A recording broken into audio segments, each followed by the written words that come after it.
ఒకరోజు నేను చీమను చూస్తా ఉన్నా. చిన్నగా అది ఒక చిన్నగా ముద్దలాగా ఉంది.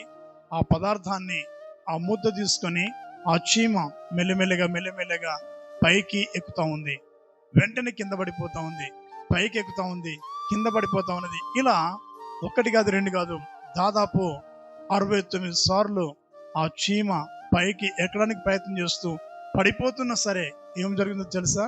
చివరిగా ఆ చిన్న ముద్దను పట్టుకొని ఆ చీమ 70 69 సార్లు ఓడిపోయినా సరే 70 లెక్క పెడుతున్నాను, వెంటనే అది ఈజీగా పైకి ఎక్కగలిగింది. చిన్న చీమే అంత పట్టుదల కలిగి అనేక రకాలుగా గెలిచేంత వరకు, తన యొక్క గమ్యం చేరేంత వరకు ఆ చీమ పట్టుదల కలిగి తన జీవితంలో చూడగలిగిందో, ఆ చీమ కంటే శ్రేష్ఠులం మనం, ఆ చీమ కంటే జ్ఞానవంతులం, ఆ చీమ కంటే బలవంతులం.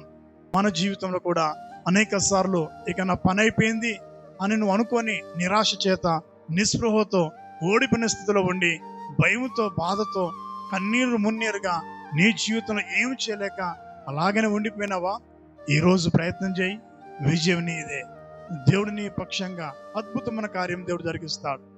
దేవుడు జరిగించేంత వరకు, నీవు విజయం చూసేంత వరకు అలసిపోకుండా, సొమ్మసిల్లిపోకుండా ఆ చీమ వలె నువ్వు ప్రయత్నం చేసి చూడగలిగితే దేవుడు నీ జీవితంలో బలమైన కార్యం జరిగించి అద్భుతం చేయబోతున్నాడు.